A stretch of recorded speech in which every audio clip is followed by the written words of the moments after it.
கோதுமை மாவால் செய்யக்கூடிய சூப்பரான ஒரு டிஃபன் ரெசிபி தாங்க இன்றைக்கி பார்க்க போகிறோம். எப்போவுமே செய்கிற மாதிரி இல்லாமல் இந்த மாதிரி ஒரு தடவை ட்ரை பண்ணி பாருங்கள். சாப்பிடாதவங்க கூட கேட்டு சாப்பிடுவாங்க. அந்த அளவுக்கு ருசியாக இருக்கும். சரி, இது எப்படி செய்கிறதுன்னு பார்க்கலாம். 2 மீடியம் சைஸான வெங்காயம் எடுத்திருக்கேன். வெங்காயம் பெருசாக இருக்குன்னா ஒன்றே போதும். தக்காளி சின்னதாக ஒன்று எடுத்துக்கோங்க. பெரிய தக்காளியாக இருந்தால் பாதியே போதும். 3 பச்சை மிளகாய் எடுத்துக்கோங்க. இதெல்லாமே இந்த மாதிரி கட் பண்ணி எடுத்துக்கோங்க. இப்போ இதை ஒரு மிக்ஸி ஜாருக்கு மாற்றிடலாம். பச்சை மிளகா உங்கள் காரத்துக்கு ஏற்றபடி இன்னும் கூட சேர்க்கணுன்னா சேர்த்துக்கோங்க. இப்போ இதில் தண்ணி எதுவுமே சேர்க்காமல் ஒன்றும் பாதியமாக அரைச்சி எடுத்துக்கோங்க. நைஸாக மட்டும் அரைக்கக்கூடாது. கொரன்னு இந்த மாதிரி அரைச்சி எடுத்தால் போதும். இப்போ இது அப்படியே இருக்கட்டும். இப்போ ஒரு பவுல் எடுத்துக்கோங்க. இதில் 1 கப் அளவுக்கு கோதுமை மாவு சேர்த்துடலாம்.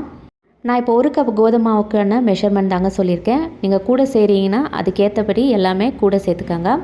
இப்போ இதில் தேவையான அளவுக்கு உப்பு சேர்த்துடலாம். இதுக்கப்புறமா நம்ம அரைச்சி வச்சுருக்க அந்த விழுதியும் சேர்த்துடலாம். இப்போ இது கூடவே ஒரு முட்டை சேர்க்கலாம். 1 கப் கோதுமை மாவு எடுத்திங்கன்னா 1 முட்டை சேர்க்க போதும். இப்போ 2 கப் கோதுமை மாவு எடுக்கிறீங்களா 2 முட்டை சேர்க்கணும். ஸோ அதை பார்த்துக்கோங்க.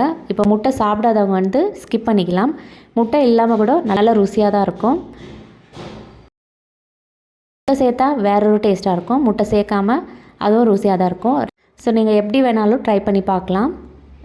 இப்போ நல்லா மிக்ஸ் பண்ணிக்கலாம். முட்டை சேர்த்த பிறகு இப்போ உடனே தண்ணி சேர்க்காமல் நல்லா ஃபஸ்ட்டு மிக்ஸ் பண்ணி விட்டுருங்க. இதுக்கப்புறமா கொஞ்சமாக தண்ணி சேர்த்து மிக்ஸ் பண்ணி விட்டுடலாம். நம்ம தோசை மாவு பதத்துக்கு மிக்ஸ் பண்ணி எடுத்தால் போதும். கட்டி எதுவும் இல்லாமல் நல்லா மிக்ஸ் பண்ணி விட்டுருங்க. பார்த்திங்கன்னா நல்லா மிக்ஸ் பண்ணியாச்சு. இந்த அளவுக்கு மாவு கட்டி இல்லாமல் கரைச்சி எடுத்தாச்சு. இந்த மாவு பார்த்திங்கன்னா ரெடி பண்ண உடனே நம்ம தோசை சுடலாம். ரெஸ்ட் பண்ண வைக்க தேவையே இல்லை. நல்லா மிக்ஸ் பண்ணியாச்சு. இப்போ நம்ம தோசை ஊற்றிடலாம். இதில் பேக்கிங் சோடா எதுவுமே சேர்க்க தேவையில்ல. நீங்கள் முட்டை சேர்க்காமல் செய்கிறீங்கனாலும் பேக்கிங் சோடா சேர்க்க தேவையில்ல. இப்போ நம்ம தோசை ஊற்றிடலாம். இந்த தோசை ரொம்ப மெலிசாக இருக்காது. ஏன்னா நம்ம இதெல்லாம் அரைச்சி சேர்த்ததுனால கொஞ்சம் அப்பமாக தான் இருக்கும். இப்போ மீடியம் ஃப்ளேமில் வச்சு வேக வச்சு எடுத்துடலாம். கொஞ்சமாக எண்ணெய் சேர்த்துடலாம். ஒரு சைடு நல்லா வெந்த பிறகு திருப்பி போட்டு வேக வச்சு எடுத்துடலாம். 2 சைடுமே நல்லா வேக வச்சு எடுத்துக்கோங்க. இப்போ பார்த்திங்கன்னா நம்ம தோசை ரெடியாக இருக்குது. சுட சுட சாப்பிட சூப்பராக இருக்கும். எல்லா சைடுமே நல்லா வேக வச்சு எடுத்துக்கோங்க. இதே மாதிரி மிச்ச தோசையாக நம்ம ரெடி பண்ணி எடுத்துக்கலாம்.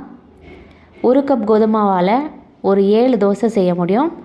ஸோ நீங்கள் கூட செய்யணுன்னா அதுக்கேற்ற மாதிரி கோதுமை மாவெல்லாம் எக்ஸ்ட்ராவாக சேர்த்து செஞ்சுக்கோங்க. அவ்வளோதாங்க, நம்மள சூப்பரான கோதுமை தோசை ரெடியாக இருக்குது. இந்த மாதிரி கண்டிப்பாக ட்ரை பண்ணி பாருங்கள்.